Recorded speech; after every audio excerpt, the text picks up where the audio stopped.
introduction. I would like to thank Maurice Moloney and organizers for giving us this opportunity. And thanks to all of you that you are still here in the last session to the last talk.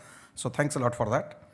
So in this talk, I will be talking about chickpea, but before that, just to mention that I am coming from ICRISAT, and ICRISAT is one of the CGIAR centers. And our philosophy is that we believe all people have a right to nutritious food and better livelihood. So our institute's activities, they are perfectly aligned in the mandate of this institute, Global Institute of Food Security, as well as for the conference. And our mission is to overcome poverty, overcoming hunger, reducing malnutrition, preventing environmental degradation. So anyway, so like ICRISAT and many other international organizations, they are working for the international agriculture. And when you talk about international agriculture, majority of time this is done by smallholder farmers. So they have always they always remain under the poverty trap. So they don't have enough inputs, so they are unable to provide inputs to the farming. As a result, they don't have enough produce, so they don't have the surplus income to again to provide the inputs in the farming. So basically they are always in the poverty trap, so it's already difficult to come out from this trap. And then when you talk about this international agriculture, then we know that, well, for feeding the 7 billion people right now, that agriculture is important, and this is another major challenge. And we have been listening this thing for last 2 days that, well, how we are going to feed the 9 billion people. This becomes much more difficult in front of the international agricultural research community when we know that, well, half of the world's population could face water scarcity by 2030. And majority of time when we talk about international agriculture in developing countries, then this is dependent on basically on the rainfall or like that. Otherwise, in general, their agriculture is in the rain-fed conditions. We were also listening for in many presentations about this global hunger index, and then things are that maybe around 800 million people, or 1 in 9 of the world's population, go to bed hungry each night. So this is another issue that, and there are many other issues, I'm not going to touch those issues, but in summary, if you talk about this food security, nutritional security, then we are having 3 important dimensions of hunger. One is calorie deprivation, protein deficiency, and micronutrient deficiency. For calories, nowadays means in the whole world, we don't have the major issue of calories, for instance, because we are having good production of wheat, rice, maize, etc. When you talk about protein deficiency, and we have listened again from many presentations that if you talk about the developing countries, then the proteins is coming from the plants in majority of the countries.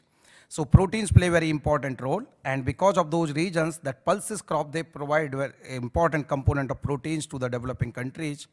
Because of the importance of those pulses, 2016 has also been declared as the International Year of Pulses. So this underlines the importance of pulses. Why pulses are very important, and we have listed some of these things here that good for you, and Word has presented very nice overview about lentils. So these crops, they are the critical for food basket, important source of plant protein, and they help address obesity and diabetes. Also good for planet because you can grow them in very drought prone areas, and also help improving soil fertility by fixing soil nitrogen. And very, very important for smallholder farmers because these are the crops which can withstand climate change and then can reduce risk for smallholder farmers. And also very important in terms of reducing the carbon footprint. For instance, for producing 1 kilo beef, you need 15,000 liters of water. On the other hand, you just need 4,055 liters of water to produce 1 kilogram of pulses. So there are many important things, and in terms of this carbon footprints also, that to produce 1 kilogram pulses, you just add 0.5 kg. On the other hand, 1 kg beef, you need to add 9.5 kg. So there are a lot of important things with the pulses. There are different kind of pulses, and Bert has presented about lentil. In this presentation, I'm going to talk about chickpea. So chickpea is important legume crop, and this is grown about 14 million hectare around 59 countries with about 13 million tons of total production. In the world map, you can see that India is one of the largest, or not one, India is the largest producer of chickpea, largest consumer of chickpea, and largest importer of chickpea as well. Countries like Canada and Saskatchewan play a very important role here, that Canada, Australia, they also grow chickpea, but this chickpea is exported back to India. And nowadays, many other countries, as Ruth mentioned on the other day, in Africa also, like Tanzania, Kenya, Ethiopia, this chickpea production is increasing, and this is going back to India. So for India, this is important for the food security, and for many other countries, this is an important industry crop and also provide that revenue. So chickpea plays important role.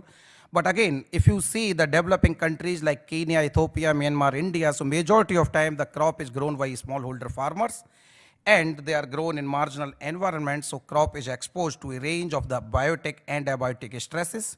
If you see the production constraint, then drought alone is very important production constraint or yield reducer for chickpeas. So in general, the crop productivity is about 800 or 900 kilograms per hectare, so always less than 1 ton per hectare. On the other hand, yield potential is quite high. This can go up to 4 tons per hectare. And of course, there are different biotic stresses. But in this presentation, I will be talking more about this drought or so. Now we know that, well, a lot of genome sequencing is happening. Several crops, food crops have been sequenced, and I have just put few where ICRIS had played important role. So I've just mentioned that, well, several crops are being sequenced, including several of these pulses crop. But the thing is that how this is going to help to the breeding program or help especially smallholder farmers. In our opinion, genomics research needs to be applied in the breeding program, and for doing this thing, you need to link this genomics with the genetics to understand the basis of the trait or trait mechanism, and also with the different logy disciplines like pathology, physiology, entomology or so, and you need to bring breeding in the center. That's what we are doing at ICRISAT. So when you combine this genomics approaches together with different disciplines and translate the genome information in breeding, we call this approach as a translational genomics in agriculture. And we are doing work in this direction for last several years. But moving towards this aspect, you need to have some basic infrastructure. So for instance, you need to have the genomic resources, you need to have precise phenotyping platform, you need to have the markers associated with the trait. But until few years back, in the crop like chickpea, we did not have those resources. In terms of the markers also, we had only limited number of markers, not very good genetic maps. So what we have been doing that during last few years together with the partners around the world, and including from University of Saskatchewan, and in this particular project, Saskatchewan Pulse Grower also contributed. So what we did that we sequenced the chickpea genome, because earlier we had issue of the marker resources.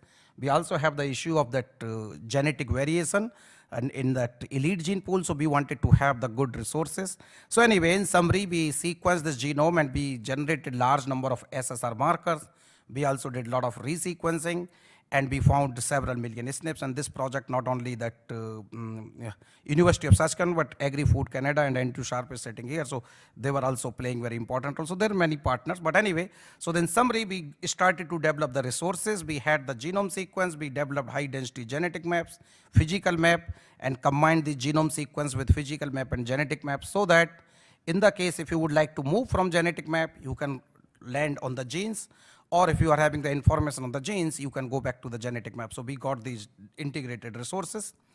And right now situation is very good, because we got a range of the marker genotyping platform, because one size does not fit all. So for different applications, sometimes you need large number of markers, sometimes you need a small number of markers, and then depending on the cost benefit ratio, you can use any kind of marker. So good news is that we got the suite of the markers now in chickpea. We got SSR markers, and also Golden Gate SH for 1536 SNPs, Casper SH, and now we also have the genotyping by sequencing approach, and recently we have developed the CISR axiome arrays with Affymetrix company, and we have about 58,000 SNPs. So we got good marker system in this crop. When you talk about drought is very complex trait, but at ICRISAT, our crop physiologists and breeders based on the work for last 10-15 years, they come up with the plan that, well, roots play important role for conferring drought tolerance, but root phenotyping is very complex. So one of our physiologists, Junichi Kashiwagi, established this system where you have these PVC slender, you can grow your chickpea plant, impose the drought stress, and after that you can take out these plants and then measure those roots, and by using these scanners, so you can measure different traits. And they also established the good correlation between the field conditions and here in this PVC slender. But this is a bit tricky situation, but then we kept on also evolving in the phenotyping, and now this is the system called Leachy skin system established by Vincent Wadage. at ICRISAT, and here you can also move these cameras from these different ports, and they can measure the different kind of traits. So we also got this good phenotyping platform. In addition to that, we also have several good phenotyping platform for measuring the different stresses, biotic stresses, etc. So in terms of those phenotyping, I think that we are also good. And good thing with these platform is that in a single go, you can phenotype large number of accessions or segregating progenies. So I'm just giving the summary. The good news is that earlier we did not have many markers associated with the trait, but now based on the work of several colleagues in collaboration with several partners, we believe that we have at least 50 different traits mapped in chickpea where we got the markers associated with the trait. In several cases, those markers have been used in marker-assisted backcrossing. In some cases, we got the diagnostic markers. So we are having the different scenario for the different traits. But in summary, that for breeding applications, we got the good resources, and you are interested in any trait, we can have the markers. We can go in that basically closely linked markers. Sometimes that can be issue of that phenotypic variation. So we have, but anyway, in summary, you are having the good genetic maps, QTLs. In some cases, QTLs have been validated. In some cases, need to be validated. So we did a lot of work in this direction. But in this presentation, instead of going each and everything, I will like to present a story about this QTL hotspot and molecular breeding for drought tolerance, that how the genomic resources are being translated to develop the varieties with the higher yield. So in this context, what we did that few years back, and with the colleague, we have chickpea breeder, Dr. Puran Gaur, so he had these two different segregating populations, recombinant inbred lines, and here you can see on that on the left hand side that these populations, they segregate very nicely for the root related traits.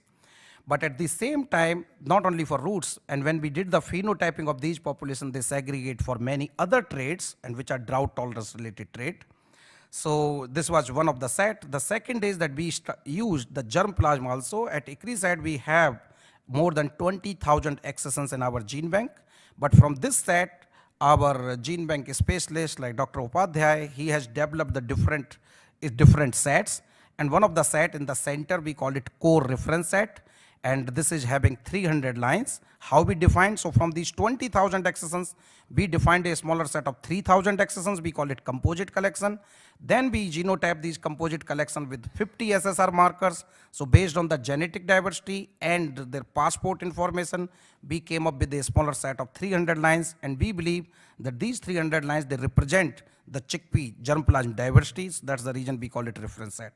So we started to use those segregating population and the reference set, and we wanted to do the phenotyping, which is very complex and very tedious job, but nevertheless, we phenotype those collections, so 300 lines of reference set, and also about more than 250 lines from each population, so total 500 lines for the different root related traits, which, and many of these also, these traits they are listed here, includes root length density, root dry weight, etc. And we have done this thing phenotyping in 3 different seasons.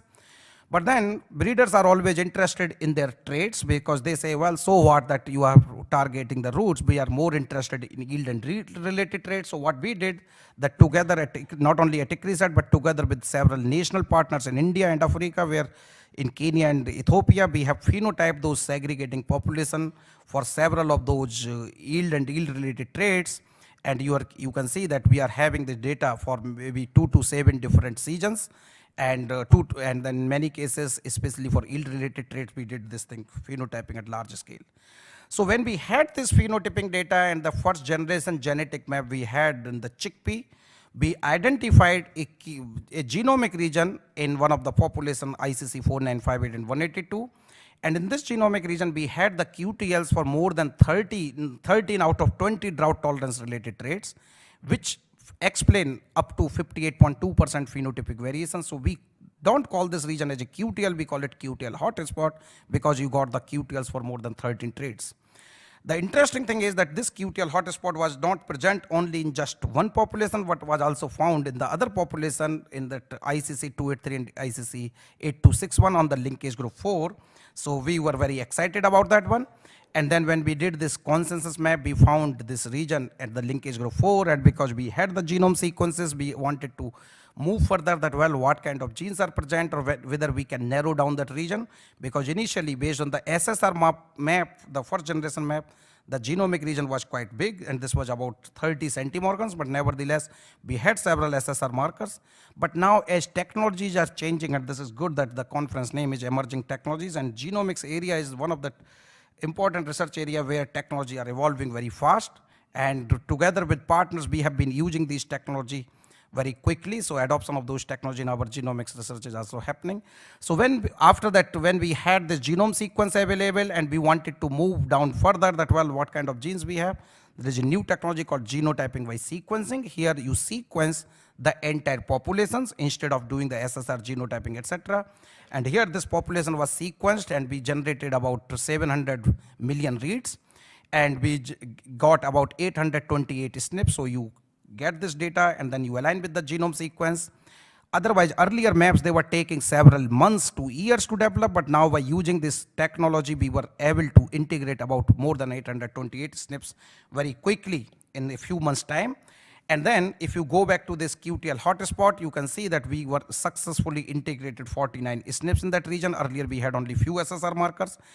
And then what we did that we used that genotyping by sequencing approach where you use some restriction enzyme, but then together with Dave Edwards from University of Western Australia, what we did that we sequenced the entire population at 1x coverage. So instead of genotyping by sequencing where you cut that DNA with the restriction enzyme, and when you use this approach, we got about 53,000 SNPs. And when you want to develop the genetic map based on these number of SNPs, it's really difficult. So what we did, we started to construct the bins. So we divided the chickpea genome in different bins, and we got about 1610 bins. And then this is the approach. And by using this bin mapping, we have developed the recombination breakpoint based genetic map. And here you can see the linkage group from 1 to 8, and there are two colors. One color represents one genotype, parental genotype, the other color represents the other genotype. So this is quite high density genetic map. And we had the phenotyping data on this population. So what we did that we did that QTL analysis once again on this high density genetic map. And here you can see on the CALG404, so linkage group 4, the QTL, which was very broad at that time point, because of the high density genetic map, this peak became very narrow, and also splitted this peak or the big QTL regions in two major peaks. And then and in addition to that, not only on the linkage group 4, we also found the QTLs for several other chromosomes, like for instance on the LG8, and this is the for days to flowering, days to maturity, etc. So the beauty of these kind of approaches is that earlier you were taking a lot of time, but now you can go very quickly in the genomic region. And because sometimes this is also asked many times, some breeders they ask how genome sequence is going to be helpful for breeding. This is one of the approach that you can reach to the genes very quickly. And then so now based on these detailed information, I'm not going to present, but what we did that this QTL hotspot has been splitted now in two parts, QTL hotspot A and QTL hotspot B. And we know that, well, there are at least 26 genes present in there. Then we wanted to associate with the phenotype. So what we did that in addition, we also developed a high density population or high resolution mapping population where we generated about 12,000 F2s from that nil, where we have this segment, drought tolerant segment, versus where we don't have anything. So by doing these things, we have these 12,000 F2s, they were shown in the fields, and we screened about 6,000, and this is PhD student Deepa who screened this 6,000 lines with those markers which are present in those QTL hotspot, and based on these things, you can identify the recombinants. And if you see on the left hand side that, and then on the right hand side, this is the phenotyping data, especially for the yield. So what you can see that wherever you have this red color segment on the first part, 113 kb, in those regions you are having the higher yield. And if this region becomes the blue color, basically coming from the other parental lines, then you don't have that much yield. So we are believing that maybe some of the genes, they are present from that region. So we are doing this kind of work where we would like to clone, identify the genes. This was from the segregating population, but now the other approach, what we did, that we have this reference set of 300 lines, as I mentioned, and they are coming from 33 different countries.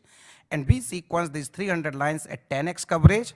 And after that, we have generated or aligned the sequence data with the reference genome. And we found about 5 million SNPs, 596,000 indels, 500 12,000 copy number variation, and we are doing a lot of analysis. I'm not going to discuss these things in details, but another thing is that sometimes we wonder that why we are having this narrow genetic diversity in chickpea gene pool, and from this analysis we can identify that there have been selection sweep which have been responsible for reduction of the diversity, and we can do this thing analysis based on the wild species sequence data versus with the cultivated, as well as from the land races versus the breeding line. So we know that genomic regions which might have undergone the selection pressure. So by using the new approaches like pre-breeding, you can bring this diversity back in the elite gene pool.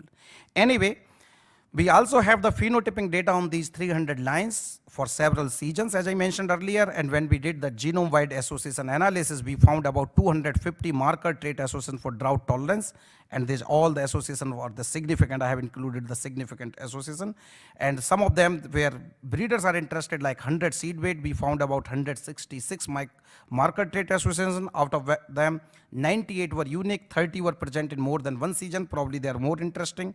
And if you go in details, then we found that at least 43 of those SNP, they are going on the linkage group 4, where we already had the QTLs and where we did this analysis. So this provide much more credibility or maybe validated further the value of that QTL hotspot. For yield related trait, we had the 22 marker trait association under drought conditions, 16 for that for heat, and then we also found that several SNPs they are associated with the function. So now based on these things, so this was based on 300 lines. Now we have started another project where we are sequencing 3,000 chickpea genomes, and in this thing, so we are collaborating with large number of partners, including with Bunyamin Taran from University of Saskatchewan. And then what we are doing, we are sequencing these 3,000 lines. In addition to that, we are also phenotyping all these 300,000 lines at 6 different locations for the breeding related traits. So we believe that that kind of sequence data will be providing highly or high resolution association. So that was about the genomics genetics. Now if we ask the question that how we are using this thing in the breeding program, then I just want to remind you about this QTL hotspot. So what we did, that we started to introgress this thing in that breeding lines. In the cases of the molecular breeding for disease, it's very easy that you are having 1 or 2 gene deficit or you just convert or introgress the disease resistant genes in the susceptible varieties, you can convert those lines into disease resistant. Drought is very complex trait, and this is not so easy that you just transfer one gene and you can convert the line in drought tolerant. But when I was talking with the breeders that we need to transfer the QTL hotspot in your drought sensitive line, breeders are very smart. They say, no, if your QTL hotspot is having some value, transfer this QTL hotspot in our drought tolerant line, and we would like to see if this QTL hotspot enhances drought tolerance further. So this is a very pragmatic approach, but for many times for molecular biologists, this become a little bit scared that, well, how this is going to happen. But anyway, so what we did, that we targeted these 3 different varieties. JG11 is one of the most important and drought tolerant varieties in India. No other variety could beat the drought, this JG11 in terms of drought tolerance. We also targeted Shafe and Kaktu. These are the varieties from Kenya and Ethiopia. And on the right hand side, you can see that we did this marker assisted back crossing. So at each generation, we did this just screening of the progenies with the markers, and we kept on moving to the next generation. So by doing these 3 back crosses and 2 rounds of the selfing, and because in the case of chickpea, we can have 3 generations per year, so we did this finishing the work of 1.5 to 2 years, and we generated those introgression lines.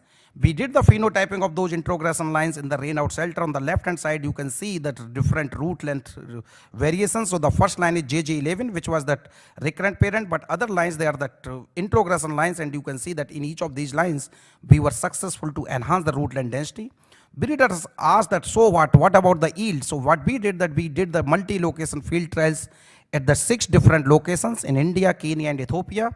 And here on the right hand side, you can see on the bottom that now we got several lines which provide 12 to 24% higher yield than the elite varieties, including JG11, and JG11 is most drought tolerant variety. If you introgress this thing in many other varieties which are drought sensitive, then yield advantage is going to be higher. And this is the result from Kenya, where 13 MABC lines, they showed 17 to 47% higher seed yield and about 12 to 40% higher biomass.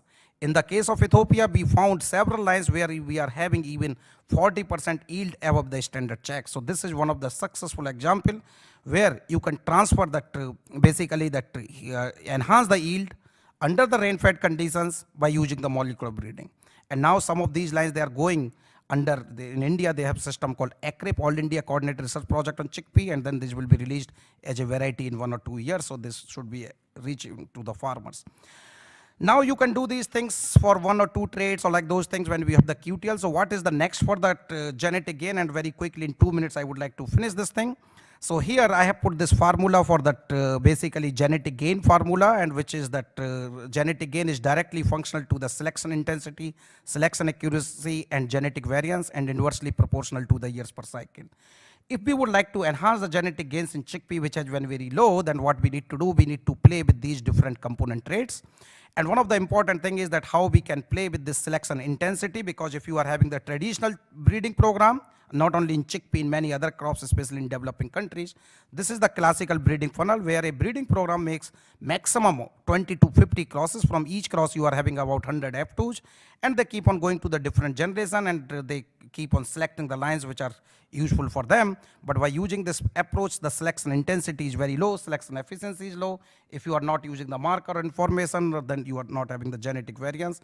So the genetic gain is very low. Now, to address especially the issue of the selection intensity, our proposal is, can we generate large F2 population? Can we start to generate large screening nurseries or make large number of the crosses? You can do it, but then how you will be able to handle these things in the field? So you can, if you generate 50,000 F2s, then you need to have the large scale field, etc. So to address this thing, now what we are doing, that we are moving towards the genotyping, where we can genotype these progenies in $2 per sample. $2 includes the DNA extraction itself. And what we are planning to have, that we would like to screen these progenies with the diagnostic markers for must-have traits. And right now we are working with several companies, and we have reached to the conclusion that, well, if we would like to screen 10 markers, maximum 10 markers, with a set of the 1536 samples, we can reach to this thing. And we are working with the different CGR centers, with the Gates Foundation as well. So CIMMYT, IRRI, Gates Foundation, and many other centers, IIT and SIP or so. So our target is that we are planning to have these $2 per sample. So our plan is, if you see, we would like to say, instead of 20 to 50 crosses, in each year, if you can generate 100 F1 crosses, from each cross, you generate at least 500 F2s. In your first year on an F2s, you will be having 50,000 F2s. If you can screen these population with those must-have traits, then you can bring down this number from 50,000 to 5,000 or 2,000, I don't know what. Then you can continue from F3 to F7 by using the single plant selection method. And in this manner, you will be having the higher selection intensity, you will be having higher selection efficiency, because you are using this time markers associated with the trait. And then you do not need to go every year or like this thing in the field. You can do this thing quickly in that lab. So you will also be basically reducing the years per cycle. So we believe that by using this forward breeding or early generation screening, we can move towards new breeding funnel in that, not only in chickpea breeding, but in the breeding program in many other CGR centers. So in summary, chickpea has become the genomic resources rich crop. Earlier used to be called orphan crops. Now we have large number of traits mapped using the different approaches. I did not present all of these approaches, and molecular breeding is becoming the routine now. I just provided the example of drought tolerance, but we are doing similar kind of thing for the diseases. Forward breeding is important now, as I mentioned earlier, but then one of the important thing is that in this era, when we can generate large scale sequencing data, genotyping data, we need to use the analytical and decision support tools. And especially when you are talking about these developing countries, it's very important that we need to have good support from the national government, international government.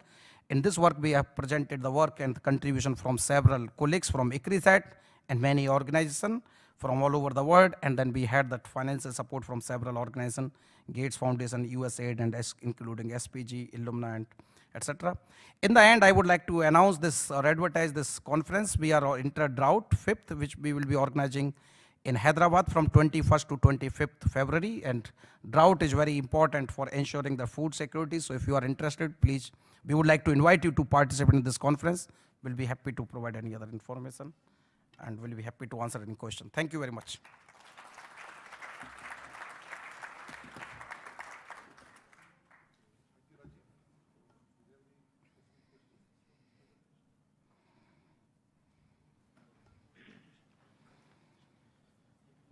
very good talk. It looks like you're using all the molecular tools that are out there. The only one I didn't see that's more generally used at the companies is gene shipping, or taking a ship of a seed and then only planting the seeds that have the right QTL backgrounds. So you increase your throughput even further. Are there plans to do that, or thinking about it? Thank you very much, and this is very important point. So basically, when I was talking about this early generation screening, according to our plan, still we have to grow the plants, and then you need to take the leaf, and then you go for that screening. And what the question is, whether we can do the seed chipping, because many companies, when you have the seed, instead of growing the plant, you can chip the seed, and then you can isolate, or you can do the marker analysis, then the remaining seed can be gone for the sowing. So what is happening that in our case, so in some species Aticris that we work on the 5 different crops, but in the seed size is very small, at least in the 3 different crops. So it's really difficult to move in this direction. And second is that we were working with some other, like even we talked about about this thing with Pioneer. So in some cases like sorghum, we can do it, but we have not reached to that stage. But this will be really important. We need to include this thing in our toolbox. Thank you very much. Yeah.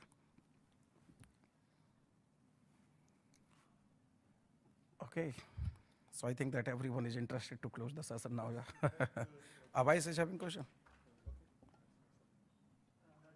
I also work on drought in potatoes and sweet potatoes. So you simplify drought. I'm interested to see, because there's so many scenarios of drought. You have intensity, you have frequency, you have timing, and the physiology of plant responds differently. So your thoughts for QTL for drought, will it be true in all scenarios of drought? So very good question. The point is that you are right, drought is very complex, and I did not simplify, or I did not say that this is simplified what we say that well. So roots are one of the important traits related to drought tolerance, and initially when we targeted the roots, so when we were doing this phenotyping, we did the phenotyping, but at the same time we also did the phenotyping for yield and yield related traits under the rain-fed conditions. So the good thing is that when we did the QTL analysis, we found the QTLs also for those traits in the same genomic region where we had this roots related stuff. Our physiologist now, Dr. Vincent Wadage, earlier we did this lot of work with the Dr. Junuchi Kashiwagi. He also comes up with the same plan that well, and interestingly that physiologists, they also keep on changing those traits every after a year or 2 years that well, now this is the trait, this is the trait. So he says that now BPD, so basically vapor pressure deficit or like that one or some other, the water dynamics is important than the roots. This is great. So what we did that we also did, he did the phenotyping of this population for his traits. And interestingly, this is by chance that when we did this QTL analysis, those QTLs also went in the same region. So our philosophy is we don't claim that these genes, they are the drought tolerant genes. And we need to see that one, but definitely these genes or this QTL hotspot is heavily associated to enhance the yield. And when you say that, well, what has been enhanced? Recent example have shown that, well, majority of time this is enhancing the seed size as well. So basically when you enhance the seed size, yield is automatically increasing. So maybe there are genes related to the growth, related to the vigor, and which are responsible for providing the yield. We need to see this thing. Yeah, thank you. Please join me in thanking all the 3 speakers.